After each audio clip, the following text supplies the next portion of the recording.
Hey, ladies and gentlemen, live for the first time on No Cap Space. It's Tyler, it's Greer, it's Shawnee, it's Andrew, and the bracket has dropped. Oh, baby. Wow. June. Here we go. March is here. The coverage begins from No Cap Space, and you know we about to be active across the board on the Twitter, on the Substack, on here on YouTube, on playback for sure, watching games. So there's going to be so much stuff to go around, but we are here today to bring you the immediate reactions to the bracket that just dropped. March Madness is officially here. Shawnee, you were actually live in person for the reaction. If you can't tell what team she's a fan We're letting one person. Agendas are at play. Yeah, it's fine. I'm objective. Yeah, clearly. You were there in person when South Carolina was revealed to be the very top of the bracket. A shocker, obviously. Can you kind of take me in? What was the energy? What was all going around at CLA? Energy was not surprised, but very excited because, we went undefeated. Like, give us our we's and us's. Oh. I mean, it's USC went undefeated.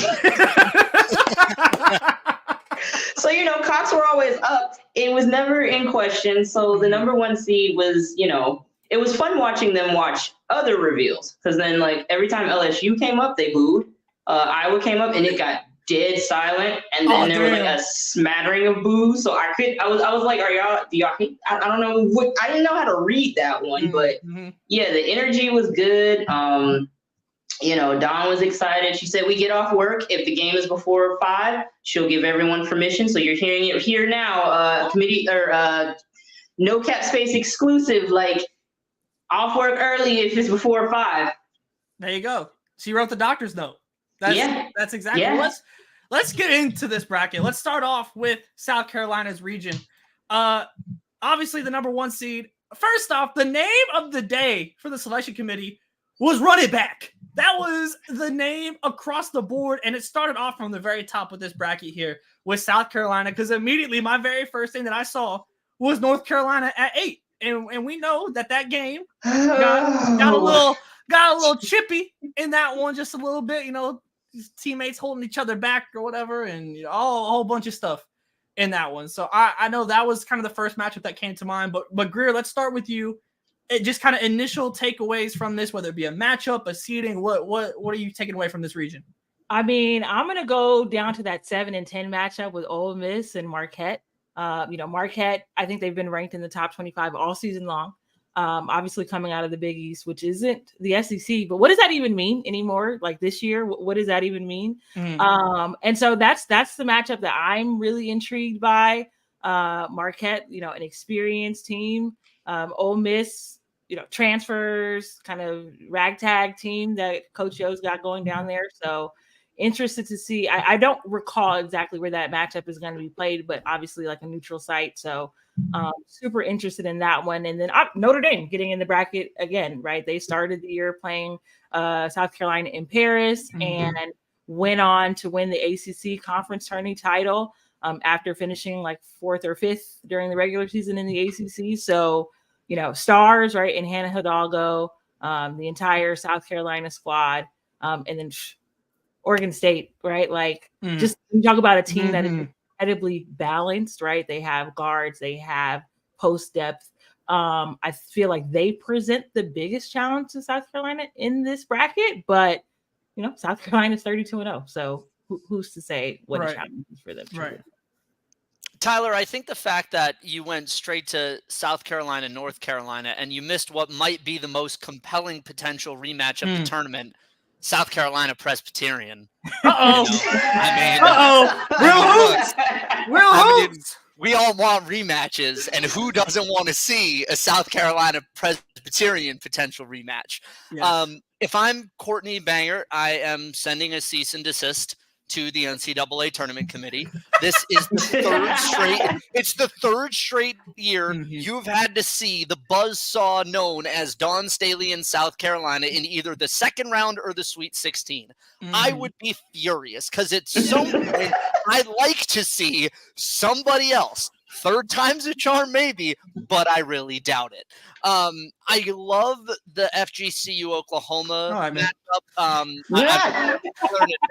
That to me is an upset special. I think that's like a styles make fights, a matchup in pace, a matchup in offensive firepower. This is what Carl Smesco teams do. They shoot the ball, and Oklahoma is the type of team that likes to run out with pace as well. And so if you're kind of in a track meet game, Florida Gulf Coast might be the kind of team that could run with you. Indiana Fairfield's going to be interesting. I don't know if that's the matchup Fairfield necessarily would have wanted, but I actually do think that they can get out and run maybe a little more than Indiana wants to. Oregon State, obviously, that's my pick, I think, to make it to the Elite Eight, even past Notre Dame. I think that game between the two of them is going to be a total and complete war. But I think Oregon State, man, I think they are so criminally underrated. I really, really do. Speaking of agendas. Yeah, really. Right? Oh, don't worry. Pac-12 guy is going to come out in spirited defense of its beloved Coug in just a little while. Yeah. I don't want to expend that bullet now by talking about Texas A&M, but I will say I am the most conflicted on Texas A&M. I don't think the resume matches. You're 6-10 in SEC play. You don't really have a lot of marquee wins. You have Kansas and Cal as your marquee wins. You had a loss to Purdue. You have one win against a 6 seed plus team in SEC play. You beat Tennessee once. You lost both times to South Carolina, both times to LSU. So I don't see it from a resume standpoint. That being said, we get an India Rogers NCAA tournament appearance at long last. After USC. Hello. That's right. Hello. We never move. We just live it. Bingo. We have wanted this on the West Coast for a long time. She didn't make it with the Mark Trock USC teams, those teams that had India Rogers and Alyssa Pilling, mind you, and still couldn't make a tournament. She goes to Oregon. They start to fall off. They don't make the NCAA tournament while she's there. Now she goes to Texas A&M. They squeeze in, but they're in. And if real hoopers know that you have wanted this player in the NCAA tournament. Her and Jazz Shelley is going to be an elite, capital E, elite guard matchup in 6 and 11. I don't think it's the hardest bracket for South Carolina. I do not think this is a gauntlet by any means, but I do think this bracket has some of the funnest matchups. If you are just a basketball purist, you want to watch the games based on what is exciting schematically, this is the bracket to watch. I love the games in this bracket. I love the matchups and the team builds in this bracket. Yeah. Shawnee, for you, is anything here worry you? Is Oregon State the team that has the most worry for you? Because, I mean, this feels like it worked out just about as well as it could have from a South Carolina perspective here. No, it's the national champion runner-up UNC Tar Heels. Because didn't they get a banner or something for holding South Carolina to their lowest total or something that year? So that's who worries me. Yeah, kind of to Andrew's point, I'm conflicted because I was one of the people that was kind of this is a little bit of a down year for the SEC, so I don't mind leaving off, just chopping it off right here at 3, maybe 4, and see y'all next year. But my daughter, Koulibaly, you get to see her in March, so I'm always happy. But that Oregon State, the Pac-12, it's interesting because those games are always fun. You see the USC Stanford Greer, and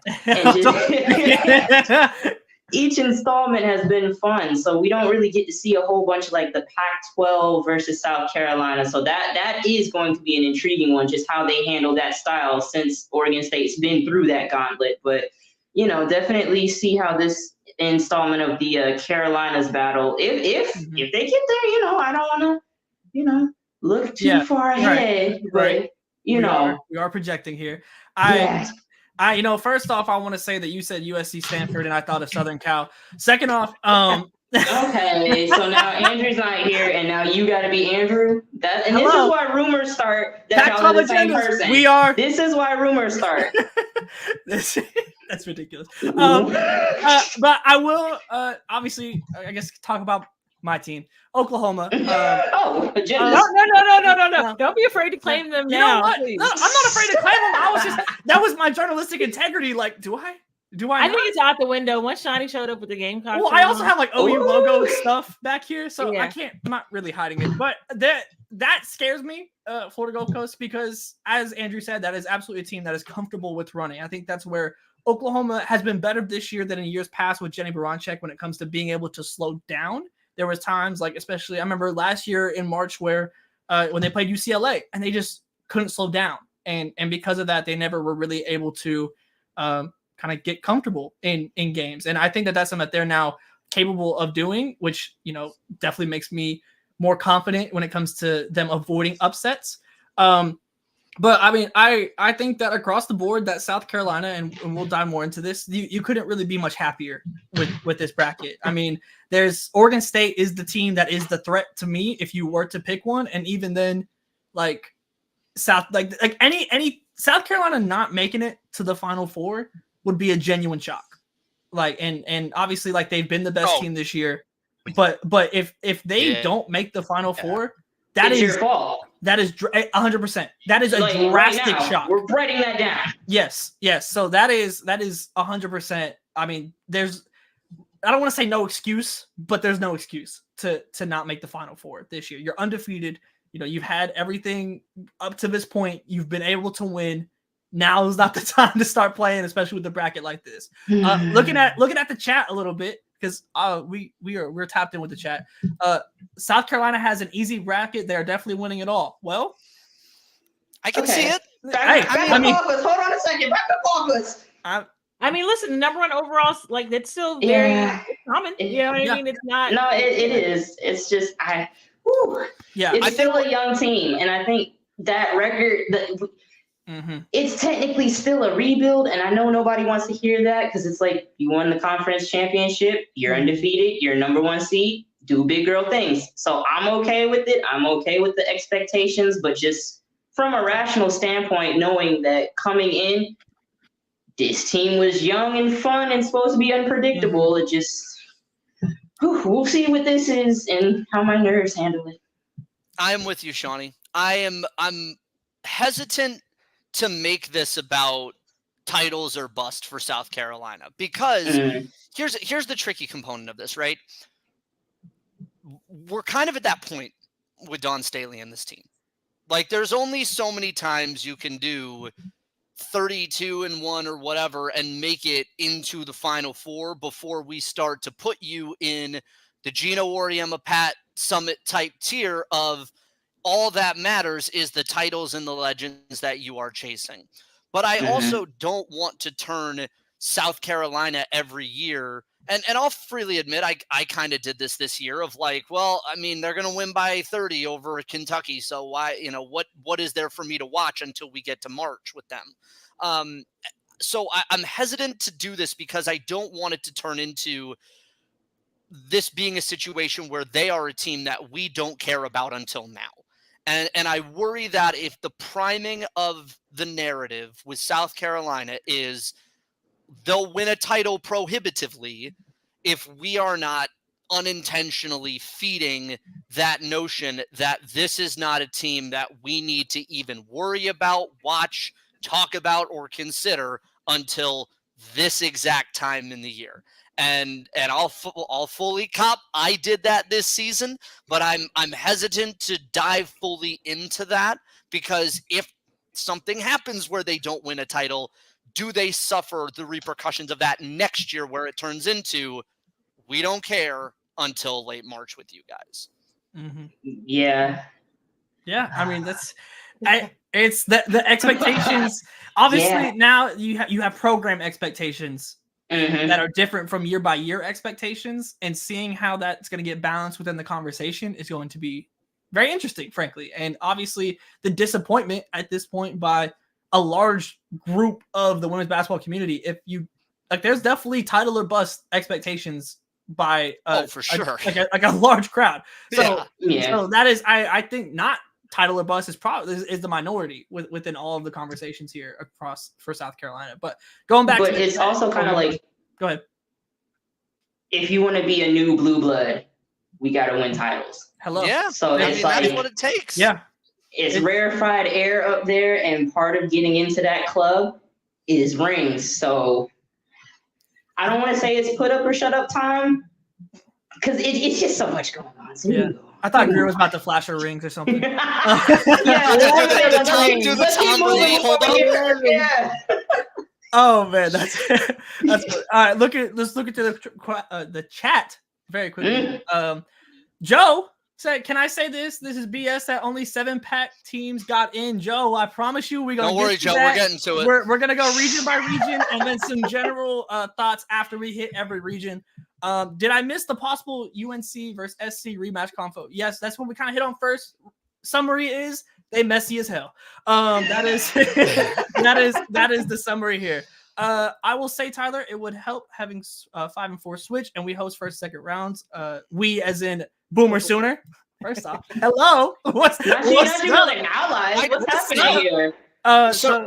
Yeah, I want to note there that in case people have not heard about this, right? Yes. There is a discussion with the 4 about a potential problem with the Big 12 gymnastics championship. I got this confirmed today that had OU hosted, they would have been on the road regardless, because the Big 12 women's gymnastics championship is being hosted at the Lloyd Noble Center. So I got that confirmed today. I wonder if the committee just said, F it, make them a 5 seed. I think that's I think it's a real possibility. And just not even have to worry about the confusion of that, because that would have been the reality. I got that confirmed from a team source today. That's crazy. That they would have been on the road regardless, which is. So how do you feel about that? Chet and SGA should have opened up the doors to pay for those girls. Hello, that makes me sick, frankly. Because could have won the Kobe Bryant Advocacy Award. Hello, right there, just like that. It's all I posted today. It's like Oklahoma women's sports, and it's the DJ Khaled suffering from success meme, because like I mean softball, gymnastics, basketball. I mean, I'm just saying, but that frankly, had that happened, had OU ended up being a 4 seed, I would have been sick to my stomach had we lost out on that. Due to that nature, that would have been ridiculous. And I honestly do think that it's I would have guessed, had that not been the case, that this would have been the outcome regardless. I don't think that Oklahoma was going to be a top 16 seed after dropping Kansas to end the season and being blown out by Iowa State in the Big 12 tournament. I think if they win either of those games, then it's a lot different conversation for top 16. But I also think that's a very real possibility that they just didn't want to explain that. So here, you get a 5 seed. Congratulations. I mean, it's better than Disney on Ice, so. Hello. Hey, there will be no Disney on Ice slander. That is not the agenda I was expecting you to take. Absolutely not. We are not slandering Disney on Ice, okay? You haven't been out in these streets to see a guy in a Gaston costume hitting the double axel. You haven't been here for that. There will be no Disney on Ice slander. None at all. Go to the next bracket. I haven't even seen the OG movies, but... We bought. Oh my God! Next bracket. Holy! This is the bracket right here, folks. This is the death bracket. This is the bracket. You want to talk about? I don't want to hear anything about anyone having a tougher journey as a number 1 seed than Iowa, because this bracket is brutal. First, just kind of going down the line here when it comes to some of the rematches that we have. Iowa and Kansas State split in non-con.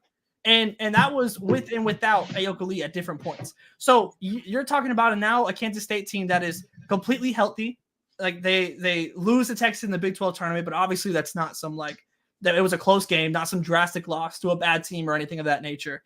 I mean, that is immediately a game that you circle. Obviously, I mean, you have the Colorado LSU rematch in here from the very first day of the season, which is another interesting one. And then the big one that every network person is fingers crossed for, the possibility of Iowa LSU at the regional. I mean, just there, some of the rematches here, and that's not even getting into the possible matchups that we have with a UCLA, within this bracket. So, I mean, this is far and away for me the toughest region. I think it's pretty obvious here that this is the toughest one. Greer, starting with you again. Takeaways? Any just biggest thoughts here? I mean, I'm definitely looking forward to the Caitlin versus Caitlin matchup if it happens, right? With Caitlin Caitlin Shin leading Yeah. Princeton, who won the Ivy Conference tournament, right? And they've been in and out of the top 25 all season long. Right. Looking forward to that if it happens. But if it doesn't happen, JJ Quinterly and Caitlin, yeah, that's she's gonna have something to say about it. She's one of the best defenders in the country, so she's probably regardless. That's gonna be a great round of 32. Yeah. So whether it's Caitlin versus Caitlin or JJ versus Caitlin, like the Caitlins through weekend one are gonna be going through a gauntlet. And then I'm looking at Colorado and Drake, right? Like Colorado, another team. Drake. Colorado, another team out the Pac-12 who kind of stumbled right as the season went on, but has some amazing signature wins this season. And they're a team who made it pretty far last year, and they pretty much brought everybody back, right? So experienced, they know what it means to be playing with their backs against the wall and have to produce. So Jalen Sherrod and March, like when you talk about a player who just embodies March, Jalen is like a perfect example of that. And then you didn't bring it up, but Louisville being the Haley Van Lith Bowl. Yes, like I can't wait for you to talk about it because Jeff and Haley subbed each other all season long. All season long. Jeff Wall's revenge game, baby. I'm ready. Jeff. Do you see me? I'm ready. Look, he's coming down that slide. Anxious. Let's go. And then I'd even point out, like Cal Baptist, right? I think this is their second year playing in D1 women's basketball. And last year they would have been they would have like qualified on record alone to get in, but they couldn't because this was their first year playing in D1. And you know, this is a home game for them too, essentially. Cal Baptist and UCLA are not that far apart, right? They're both Southern California-based schools. So, you know, obviously they don't have the size to match up with the UCLA, but like what you lack in size, you might have in heart. So I don't know. Like I'm sure UCLA will be heavily favored in this matchup, but like you just dropping eye emojis. You just got some eye emojis on that. Strange things happen all the time. Yeah. Shawnee, we need your thoughts on the Van Lith Bowl. I'm sorry. I have to bring it back to that because that is. And it's so funny because both of them are very much okay talking trash and losing. So it's like it could really go either way. Because remember Jeff Walls versus Muffet, right? You need to know her name. And it's like, what? Who are you talking? Like, bro, what are you talking about? You know, nobody's paying him attention. And then Haley just smiling in people's faces while, you know, getting blown out by 20. So it's like the trash talking is not going to indicate the matchup. That's the funniest part to me. Like, I think it could be scrappy. I think it could be fun. I think LSU is definitely going to have a test round one because, like, isn't Rice in their non-con schedule? I don't know. It sounds like it. No. Well, see, yeah. So that I expect a close one, round one. You know, I think the most important matchup here that we haven't really gotten into on this bracket is Holly Rowe versus our last nerve. So we got to really like put the odds on that one because Caitlin's getting her own personal reporter. And I don't know how that's going to work, honestly, because I know a lot of people are praying for the downfall. Like, oh, well, if Iowa gets bounced, does Holly have to go do men's now? And it's like, if she does, then that means we might be done and we might get what we want. So I don't know. Holly Rowe versus the masses is always a fun one. But yeah, the Walls Bowl is going to be a fun one if it happens. LSU, Iowa, I'm not going to hold y'all. I'm not looking forward to it. That matchup broke everybody's brains. It's going to get a nasty. hole in the space-time continuum. The Doctor Strange different timelines where that game didn't happen. Oh man! Right. So who knows where we'd be? But you know, this is the bracket that has the most Instagram followers. So let's see how it goes. We're gonna see NIL projections. That'll be the line to decide who's. That needs to be it. Everybody just put your money out. Well, I'll tell you this, man. This is going to be the TV rating bracket for sure. Mm-hmm. I mean, every metric you hear from ESPN about record-breaking ... It's coming right out of this here. One. I mean, there's just something for everybody here. I mean, if you want good mid-majors, you got them. Princeton, Drake, Mid-10, UNLV, like all of those are elite. UNLV is a hell of a majors. that's a scary 10. Man, We didn't even hit on that. listen. That is a scary 10. They beat Oklahoma in non-con, like, and seeing them in person. Bro, low-key Cal Baptist is a scary 15. That's a Greer was hitting on that. I don't know what they're doing. I don't know what they're doing at the 15. They're 28-3 this year. They're one of the best in terms of advanced stats offensively. They're one of the best offensive teams in the country with the advanced stats. I don't think LSU is going to get beyond the Elite Eight here. I really don't. I think. Look, I think we sleep on UCLA. I do have plenty of questions about, can Corey Close go ahead and do this? You know, can she be the one to coach them out, you know, deep into the tournament like this? Because we've seen situations, Pac-12 tournament, where there's some ATOs and some late game executions where you're wondering what exactly is going to happen with them. Yeah. But at the same time, they have so much talent. They have all the talent they need to go far. They, I think, are the team in the tournament with the most variance, especially in light of these matchups, right? I think you could see them having a sketchy win over Cal Baptist. You could see them potentially lose to UNLV. Mm-hmm. But if they get that far, I think pound for pound, they have all of the players to match up with an LSU. They have the athletic guards. They have the athletic scoring wings. They have a big that can match up with Angel down low. They have a deep-ish bench with guards and wings that can match what they're bringing off the bench for LSU. And given LSU is going to be playing probably just 7 or 8 deep in this tournament this year. And yeah, man, Louisville. I mean, I've said this in 5 Out. Jeff is the one who knocks. You think Jeff's dead? You think the Fed? You think the day has come? You think the day has come?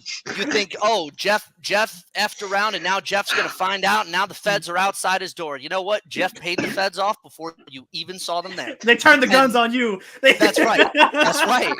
Call 911 for you. Not for me. Literally.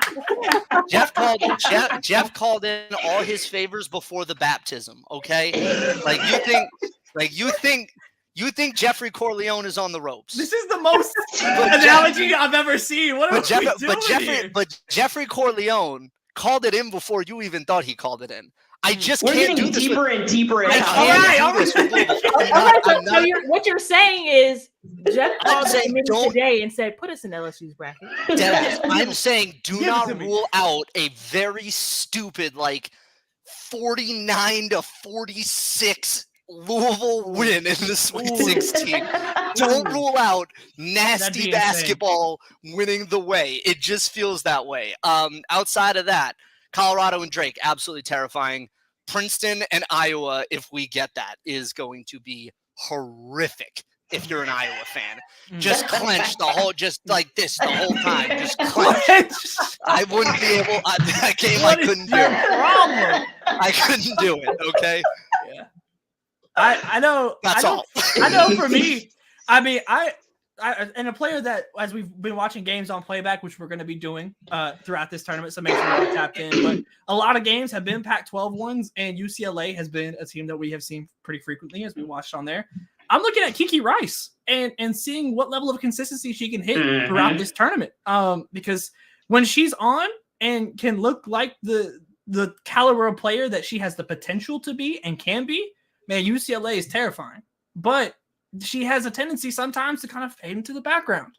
And Charisma Osborne has done as much as she can at different times throughout the season to kind of keep this UCLA team afloat.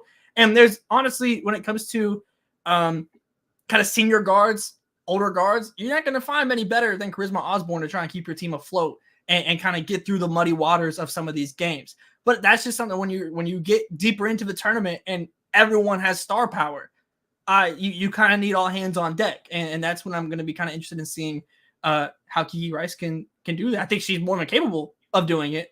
But it's a matter of doing it at that point. So any final thoughts before? Yes. Any final thoughts before we move on to the next region here? I mean, I feel like we pretty much. That's why you got to do it. If Iowa wins the national championship, I don't want to hear anything about their road. They will have earned it. They'll have earned it. They I am curious. Real late, if we get a Iowa UCLA, it's going to be like beach curls versus pixie cuts. That's also just keep that on your radar. Oh yes, this is now the storyline to watch is the haircuts going on here. That's my personal favorite. We know. Okay, next region. Big 12 Bobs. Speaking of some God. Cali girls, Oh. Southern California, a 1 seed. I mean, the Juju effect. I mean, we've covered USC similar to how I just said about UCLA's a team that we've watched a ton on playback. I don't think our thoughts on Juju Watkins are hidden at all. She is here. Like, forget future star, forget up next. They're the number 1 seed. And the biggest thing is I've never been more confident in USC till just now. And I talked about it in my recap from the Pac-12 tournaments when we were there with boots on the ground. But seeing the way that they won that Pac-12 championship final with Mackenzie Forbes dropping almost a career high, seeing the others around Juju, where Juju may have had her worst game of the season, like, and they won like relatively comfortably against Stanford. So I've never been more comfortable than this moment. I've had confidence, but never more than now in what USC can do in this March Madness tournament because of the way that everybody else has shown up and has shown that if Juju struggles, if Juju gets taken out of a game, we don't just done right at that Right. point. That is because there was times and at the press conferences and everything, that's been a growth because Lindsey Gottlieb talked about it, how there were times early in the season where they would lose out on 10-0 runs when Juju had to go out for foul trouble or things of that nature early on in the season. So this hasn't been a forever thing with this team. This has been a growth factor that we've seen with the others of USC. And now, I mean, it really couldn't be happening at a better time than now. And seeing the way that they won that Pac-12 championship was major. But Greer, I see them Huskies. Yeah, you see them down there on the 3 line. Number 3. I was hoping for a 2 seed, being like the 8th. Here we go. Seed, but whatever. I still feel like really good about our chances to come out of this bracket. I do think, again, like this is the messy light kind of bracket, I think, right? With the potential UConn and Ohio State matchup. And right, the Buckeyes were able to beat the Huskies last year in the Sweet 16. But going back to the top, really, right? I think I'm looking at that Kansas and Michigan. I am very excited about that. Like just when you again, I think Andrew likes to say this all the time: styles make fights, right? And like these teams couldn't be more different in how they approach things. Kansas is an amazing defensive team, and Michigan absolutely needs to score. And the thing is, and what's been interesting and what we saw in the recent, because Kansas was not in the field for a decent amount of time. It was the back half of Big 12 tournament play, or a Big 12 conference play, that they got there. And that's been on the back of Samaya Nichols, who was another freshman that I feel has been so underrated, but she's been averaging 20 points a game over the course of the last 7 or 8 of Big 12 conference play, including a huge performance on that win against Oklahoma on that last day of the season. If I'm not calling upset, but when it comes just to having a fun kind of interesting matchup, just player for player, if we get a USC Kansas matchup and we get Samaya Nichols versus Juju, and you get Araya Marshall versus Tiana Jackson, and then the other guards on the perimeter for both teams are also very, very solid. That's when I got my eyes on, and I'm kind of fingers crossed for just off the strength of it'd be interesting to see how they match up. But Greer, go ahead. Sorry, I may cut you off. No, perfectly fine. Yeah. So again, when I say messy light, this is what I mean. When you look at that 12 seed matchup and you get a Vanderbilt versus Columbia, and this is after Columbia's coach makes a very impassioned plea. Oh yeah, as to why they should be in the field of 68, right? Or really, I think she wanted to say 64, right? She Not did. even, but the example that she used is the SEC, right? And so it wasn't necessarily the exact coach that kind of questioned their resume and whether or not they should be in the field, but then they gave them to what I think is the upstart of the SEC and Vanderbilt, right? Who had the most success that they've had in a very long time under, second-year head coach Shea Ralph. And they have some really good experienced players like a Jordan Cambridge. So Columbia is led by Abby Sue. So super interested to see that first 4 in matchup. Then going down, looking at Virginia Tech, they're a 4 seed after being a 1 last year. and Georgia Amore and Elizabeth Kitley both returned. But, like we all know, Elizabeth Kitley is I don't feel like we've been updated at all, but just, going back to her injury in the ACC conference tourney, I'd just be very, very shocked if she was able to go for Virginia Tech. So Syracuse, super interesting as well, right? I think they finished third in the ACC this year. Yeah, didn't really play well in the ACC conference tournament, but they're here and they have a superstar in Dice Fair. And then Auburn and Arizona. So, I loved, right? Like Adia, they're here because Adia went on record. She used her time wisely. Exactly. She used her time wisely. Very much so, right? She went on and said, no, the Pac-12 deserves to have the most bids of any conference. Basically. And she was absolutely right. 100%. I would name drop Juju. I'm sorry. Like, did you see who we had to play? Like, look at that. Look at our player of the year. Like, come on. That wasn't even the player of the year. That was second. Well, I mean, like, Cam Brink. Like, look at who we. Yeah. And then, I mean, coming back to the Huskies a little bit, Jackson State, right? Like, don't get me wrong. I think Connecticut will win. But this is a team who's also been in the field. What do you mean by that?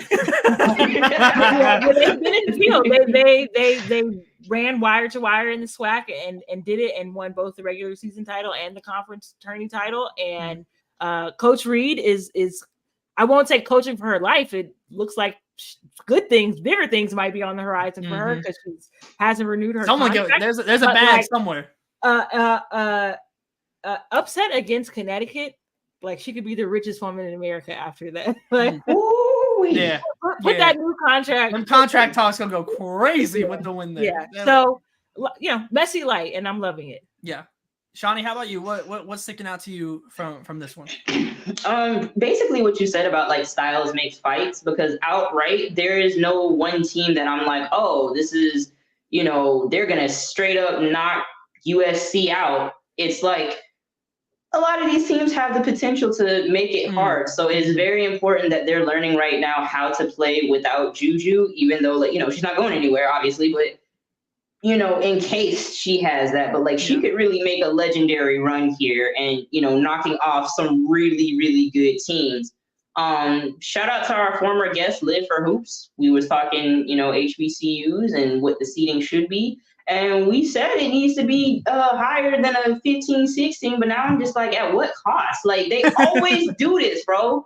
We had like the highest year when I was at Hampton. We wanted me and they put us against Stanford. And that's when Shanae and Necker were there. So I'm like, bro, leave us alone. Yeah. So I mean, but I'm really happy for them. I think that's gonna be an interesting matchup because they got pieces and they, learn from that game a couple years ago where they had LSU against the ropes.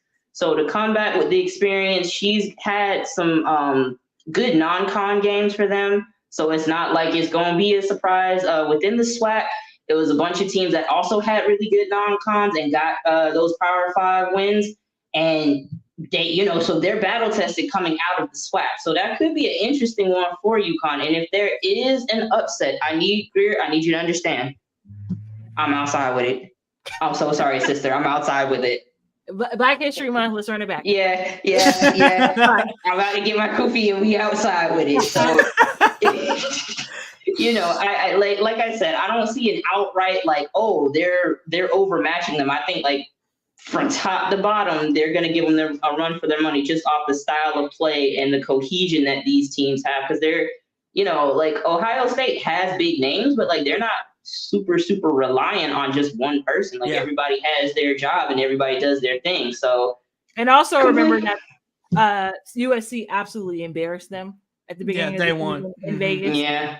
Juju, that she announced 35 or something like that. Yeah, I mean, just completely dismantled them in Las Vegas. So potential revenge tour?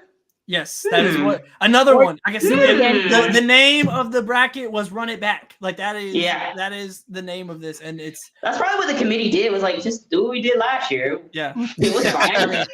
I mean, it's that one's gonna be interesting. Ohio State, they make me nervous because I feel like we have very rarely see them play a full 40-minute game, and that terrifies me in March. They have all the pieces, they have the talent, they have the defense, you have the star player. They're that on full paper. press. Yeah, I mean, literally, like on paper, there's no reason why they couldn't make a deep run, and obviously they're number 2 seed, so like they've done some good to earn it. But like they still if they could just play 40 minutes, I think that they can beat any team in the nation. I think they have the potential to do that. But it's because fourth quarter Ohio State has seemingly been different than every other quarter Ohio State at every point, and it's frustrating. It is, and it's you getting into Cody McMahon's shot selection at times as well. Also, just being a little bit of a concern because when Cody's on, she's incredible. Mm-hmm. Think about the difference between those 2 Iowa games and what Cody was doing in those. So that's what I'm going to be looking at for there. And then for USC, that path ain't too bad because Baylor has been inconsistent. Virginia Tech, we presumably, Liz Kitley will not be healthy is what it seems like. I mean, it doesn't seem like outside of like I said, a Kansas where a Samaya Nichols pops off, or something of that nature, or a Georgia Amore pop off game, or just I think it's going to take a star performance to beat USC. I don't think any of these teams before the Elite 8 can match up and beat USC. So you're saying a collision course of USC versus USC? I mean, I know we ain't done other 2 brackets, but like you saying, it sounds like you're saying. I think it's a collision course. I would be anything below an Elite 8 for USC and losing to either UConn or Ohio State is an incredible disappointment and a misuse for me. I think it is. Really? I think so. I think so. Anything below it, like if you get to the Elite 8, I think that's the bare minimum. Wait, okay. I thought you were responding. Hold on. Hold on. I thought you were gonna say an Elite 8 is a disappointment. Oh no. Anything below an Elite 8 is an incredible disappointment because that bracket, like with the injuries to Kitley and the inconsistency of Baylor, that's like anything. If you get dropped by any of those teams, it's immediate disappointment. Elite 8, if you lose to Ohio State or UConn, I'm chilling. I'll say this. Choke them, know them that. Like, yeah, let's go. Yeah. I'll say this: Virginia Tech is one good Marshall shooting night away from being upset in the opening round. Mm-hmm. For those of you that do not know Marshall, Marshall is one of the highest 3-point shooting teams in the country. Like this is all they do. It's just 3, 3, 3, 3, 3, 3, 3. And if they catch it one game, and that one game being Virginia Tech, that could be a 13-4 win. I had to pop off there for a sec, but I'm sure you guys talked about Columbia. You get what you wish for. Yeah, you're gonna talk your talk on an SEC team. I actually love this for Columbia. I also love this for Abby Sue. Like Abby Sue is, she deserves this. She's another India Rogers type that absolutely deserves to be here. Arizona Auburn's gonna be intriguing. Yes, they are a good version of Arkansas. Marshall is a good version of Arkansas.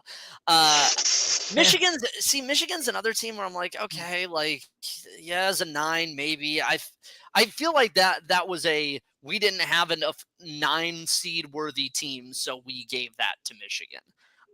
Because even on the 10 line, were you going to put a Richmond in a 9 seed? I don't know.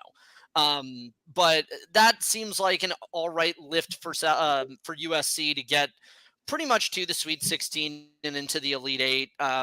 Yeah, man, this works out nice for the Juju star bracket. And that was kind of what I was alluding to when we did the first top 16 reveal video was if they were smart and the committee was doing this with TV ratings in mind, you want to create a path for your next generation of stars to be able to get out there. Malaysia Full-Wiley is going to do it already because she's on prohibitively one of the best teams. Hannah Hidalgo is on a 2 seed that could conceivably make it to see South Carolina. And now you have the Juju Watkins coming out party bracket. And this could be like the bracket of Juju. And that I think is pretty neat. Yeah. And also like the potential Paige and Juju. Yeah. Yeah. Numbers. Yeah. I mean, I want to see it. I'd like to see it. Yeah. You didn't hear any place for me. Last bracket is like the Hollywood bracket. This is the indie. You really gotta be paying attention. The 824 bracket. You had to own Pac-12 network to know this one.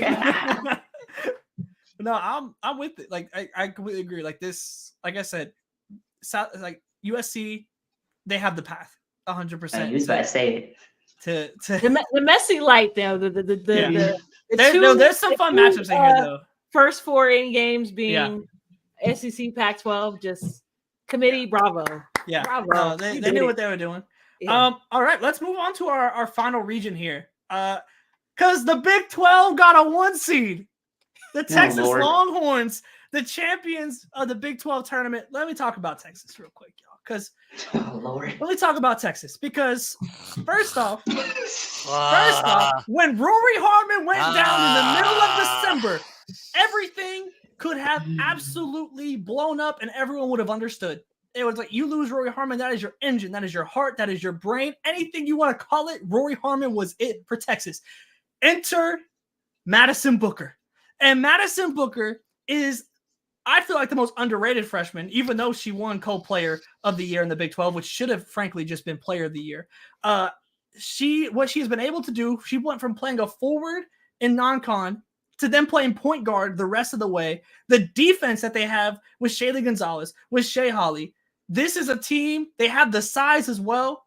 I think that they earned and deserved this number 1 seed. And I think that they are poised to make a run in this tournament as long as Madison Booker can stay under control. Because there were times, especially in that Kansas State game, where Vic, I literally saw it because we were there with boots on the ground for no cap space. I saw it where Vic literally had to go, well, he didn't say it this nicely, but he was like, hey, calm down. He said it a little bit louder. he called a timeout and said a little bit louder. And a little red face. Yeah. A little more red face. Well, my face is a little red. I ain't gonna lie. It's kind of hot in this room. But, it's regardless. I didn't have the jacket to take off. That would have really done it. But I'm all in on Texas. I think that they deserve this. I think that what they have been able to do and keep the season together after Rory Harmon goes down with a season-ending injury is an incredible testament to what Vic has been able to do. And I'll leave it there. Greer, if you want to bat lead off again, go. Yeah. Alabama, Florida State, right? That might be the 8-9 matchup I'm looking forward to the most from this entire tournament. And Latson and what's her name? Baker? What's the start? Right? Yeah. The starting name for Alabama. Yes. I want to see some people score some. Yeah, that's the bucket matchup. I mean? That's the bucket matchup. I want to see what they do. I feel like I haven't seen Alyssa Peely play in a while, so I'm just anytime that I can see her play, I'm excited about it. And then what a terrible matchup too. Yeah, right. They're coming out of the Horizon. Yep. Right, Horizon, and they're like awesome. Dakota teams are terrifying, man. Oh yeah. Programs that's always winning 23 plus games on their season. They do what they do, and and then West Coast, very, very West Coast niche matchup right there with Gonzaga and UC Irvine.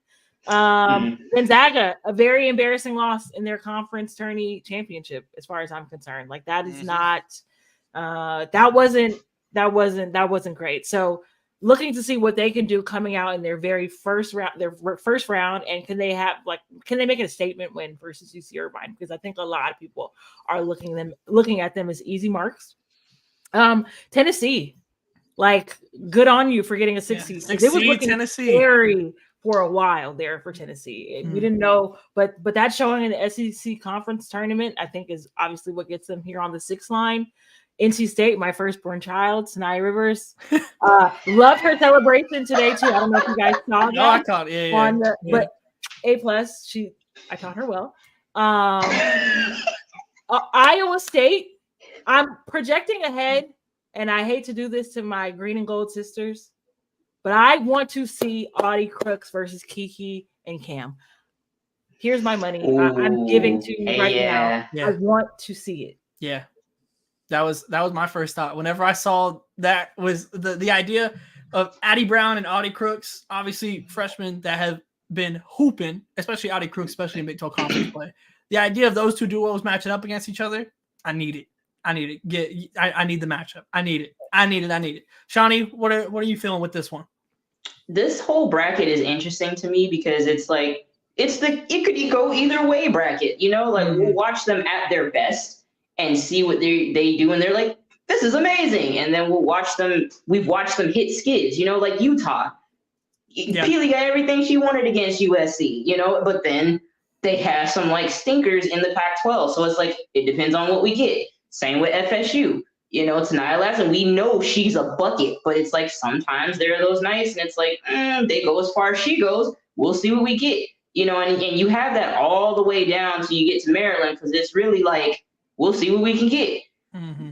And I just really think if it depends on who's clicking on all cylinders. I'm interested to see how Tennessee comes out, if they're still shell shocked, if they've done, they've had the support Group therapy, yeah, some intense group therapy, and if they come out strong, because I think they have the potential to kind of, make a nice little run and save Kelly, from that SEC loss or SEC tournament loss.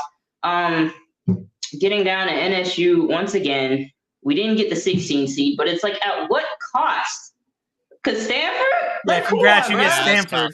Yeah, like, god dang, bro. So, I mean, shout out to them. Mimi Wheeler, she went to war against Aaliyah Boston. So, she about to go to war again against Cam Brink. We're going to see how it goes. Diamond Johnson, obviously a bucket. They've got some pieces to make something interesting and, make it a game. Yeah, so it to me is just, I feel like Utah is in a cute little spot, because if they can get past the Dakotas, I don't really have that much faith in Texas. Sorry, Tyler. Wow. Well, actually, I'm gonna pivot. Why are you believing in Texas? You from Oklahoma? Like, that sounds a little. That's my question. It's a trade. You sound like a hot. First off, listen. It's pivot time. Watch this. I am #unbiased, because here at the No Cap Space, we're all about bringing you the best coverage in women's basketball. And to do that, I have to put my biases aside and say that they're deserving of that 1 seed. And because as we were boots on the ground in Kansas City at the Big 12 tournament, I got to see them play twice. And yeah, I mean, I was very impressed with the team defense specifically. Was the thing that makes me believe in them, because that defense gonna travel.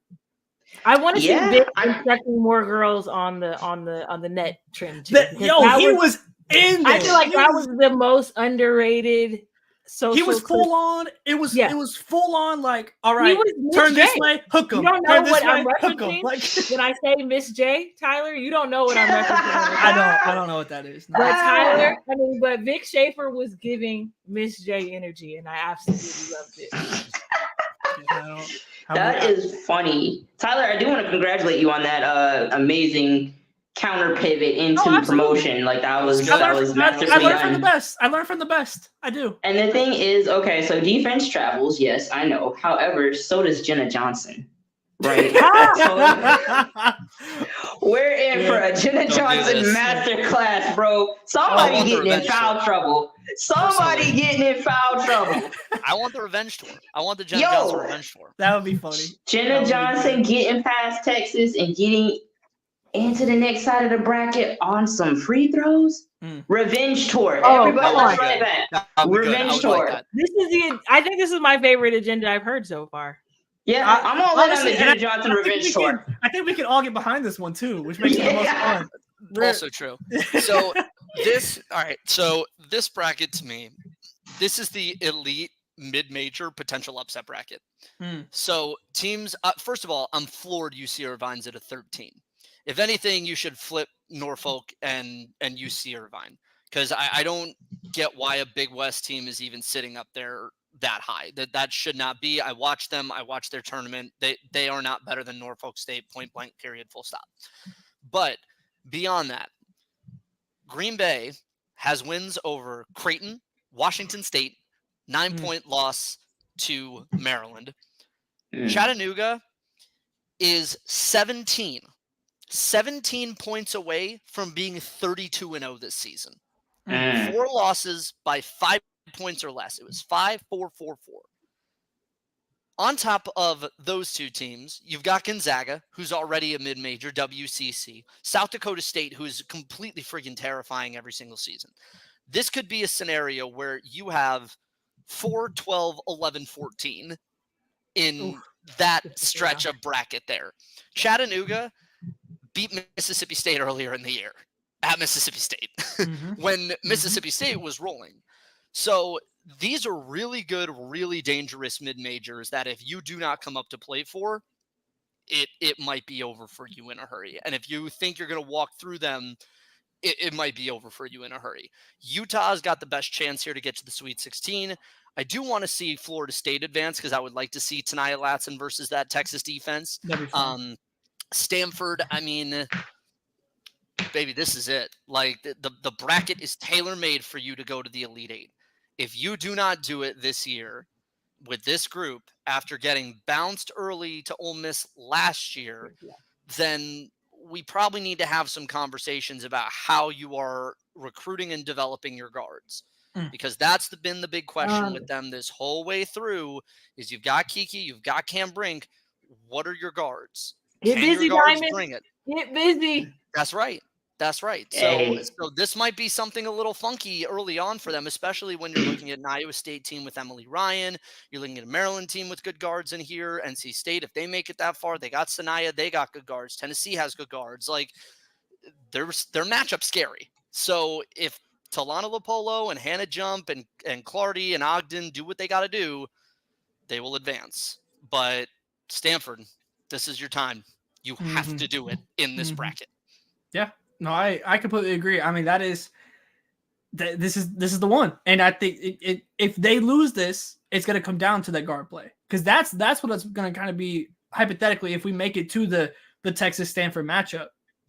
Man, that Texas defense against those Stanford guards, it might get a little shaky. it might get a little shaky. But I love the Emily Ryan shout as well for Iowa State, because she has been such a pivotal piece in Big 12 play with her coming back from injury. And obviously there's, I think it's like 6 freshmen, I think, on this Iowa State team or something crazy like that. And like a D2 transfer, or I forget the exact numbers, but regardless, players that don't have experience at this level, whether it be in the conference tournament that we just saw in Kansas City and now in March Madness, and having a player like Emily Ryan that is such a kind of similar to what I was saying about Charisma Osborne earlier, just a veteran, just keep the tide steady. Just keep it steady, keep you afloat.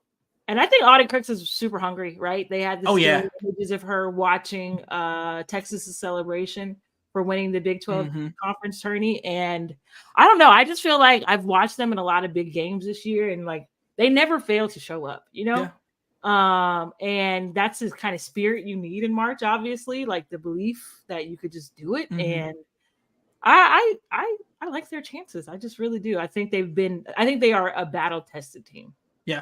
I agree, and I'm very excited to see what they get into in this, because I really am genuinely like I emojiing Iowa State Stanford. Like that is one that if Iowa State gets hot, if Audi Crooks can, and if either bigs for either side get into foul trouble, the other side immediately and Stanford hasn't exactly been innocent of that throughout this season. But any other thoughts here on this bracket? I feel like we kind of hit everything. I think this is absolutely the mid-major madness bracket here. And I'm so excited to see, because I don't know exactly which ones, but once we get to round of 32, Sweet 16, there's going to be some high numbers up here. And I don't know exactly where they're going to be coming from, but I think the Green Bay, Tennessee one is the one I'm looking at the most, just depending on what Tennessee shows up. And so that is one I'm going to be very interested in. But let's talk just a little bit about general stuff here. Is there any snubs that you guys feel in this one that just in general across the bracket? I know Andrew has all his Pac-12 takes to get off, so we'll get to that once he hops back on. But for you guys, whether it be a team that you were surprised to see in the bracket or a team that you're surprised to not see in the bracket, is there anyone that kind of sticks out to y'all? Yeah, I'll go first, and I would say that I was surprised to see A&M, Texas A&M in the field of 68. It wasn't like they made it to the SEC conference tournament title game or anything like that, right? They were well below 500 in conference play. They don't have 20 wins, and there's just a whole host of other teams. And I understand that they don't play in a conference that's like the SEC, but it's March, and I personally would just prefer to see teams that have cohesion, right? That have like 22 plus wins, and maybe they were just in a conference that was just really good this year, and they had a lot of teams that were vying for an automatic bid, right? Because that's the only way that their conference was going to qualify for the tournament. But their resume amongst is the one that really sticks out to me. Is like, Joni calling in favors. That's interesting. Way to cash it in right now. Yeah. Yeah. So for me, I kind of agree with Greer. I was cool with give me my top 3 SEC teams, chop off the list and cut it off. That's it. This just wasn't a year for the conference. I think the Pac-12 deserved more entries. And I think if you, I agree with Columbia's coach. I'm sorry. If you allow more mid-major teams in, because it's not like it's these mid-majors that are slouches. We just talked about a lot of mid-majors that have been in tough non-con battles all season and have, made names for themselves early on in the year. So it's I understand the tournament is an entertainment factor. So, you want the premier in the big matchups. And it's I would hate for Rakia to not be in the tournament, but it's also if there is a team that has a better chance, I'm okay with going more mid-majors and, just deviating from things a little bit. So I was kind of surprised to see as many SEC schools this year and not as many Pac-12. Yeah, no, I think that's valid. I'm looking at the chat now. So if y'all have any teams that you're surprised to see in or out, let us know. The first one that just popped up here, Miami. Miami, that right? did not make the field. They were a team that was in the Elite Eight last year. And they were an exciting team last year. Their run was really impressive. And so, to not even be in the field is just that's tough.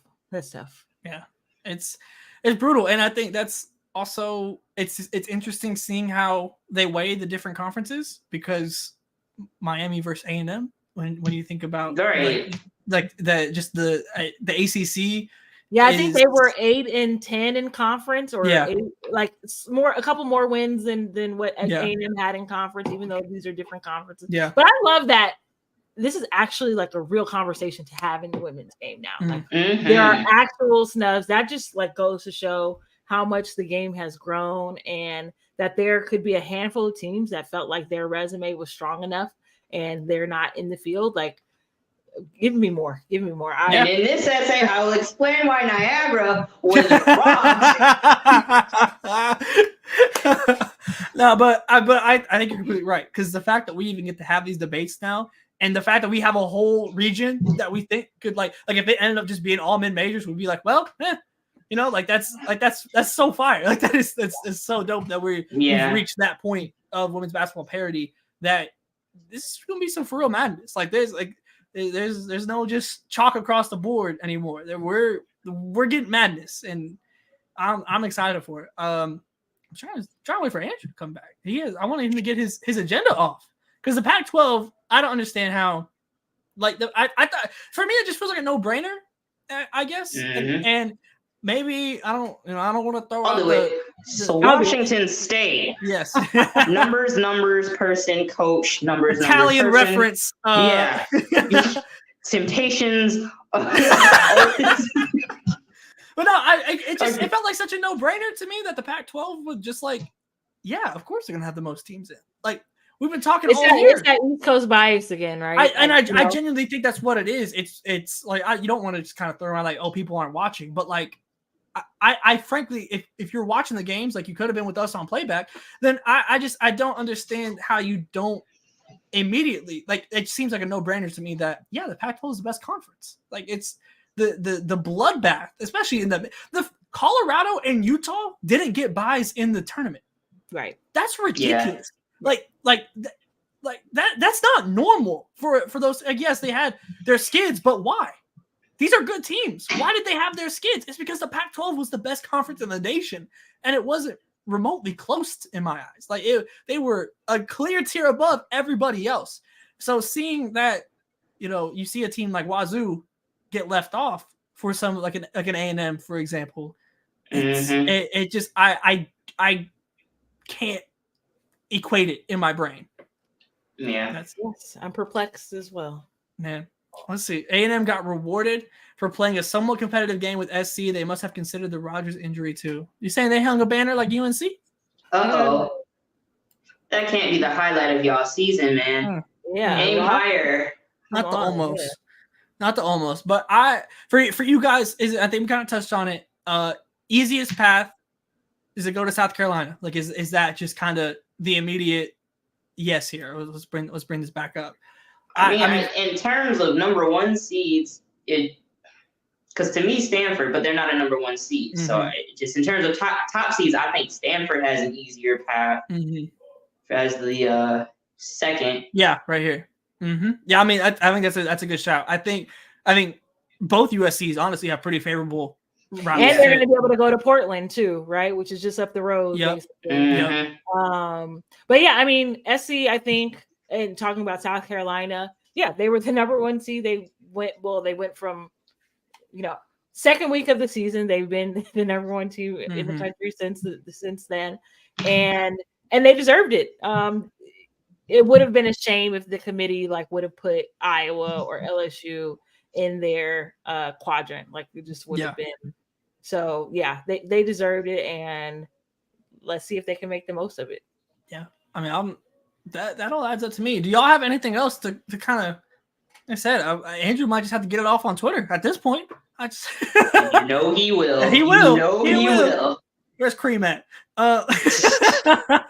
But for y'all, there's so much on deck now that the bracket is set. We're going to have content on deck. Before the tournament, we'll have multiple videos going up with different guests coming in, breaking it down in different ways, from the analysis to the jokes. We got the range at the No Cap Space. So we going to have that for y'all. Thank y'all so much for tapping in for the first No Cap Space Live. Be on the lookout for some post games throughout the tournament. We're the live button is going to be used a lot more. So make sure you guys are subscribed here on YouTube and you click the bell so you get notified.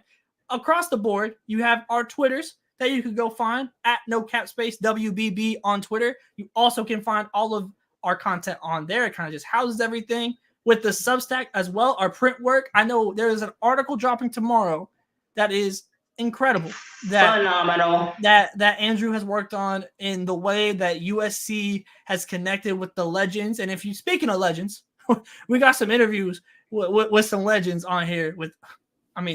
Come on, the USC list is stacking up. We're very grateful for them, but we're very thankful for everyone that tapped in here tonight. And like I said, just be on the lookout across the board. Oh, with the playback too. I forgot. We got so many things to hit on. We're gonna be watching games. We're gonna be talking about them on post game here on YouTube afterwards, writing articles about them, and hopefully, fingers crossed, some boots on the ground coverage as well, like we always try and do. So, end of the year, we're gonna be in your dreams. So get ready. Yeah. By the time April rolls around, you all you're gonna be thinking about is that No Cap Space intro video is all that's just gonna be playing on repeat when you go to sleep. So, well, thank y'all again for tapping in with the very first No Cap Space line. Go hit all the links, and we'll see y'all next time, very very soon, for some March Madness hoops.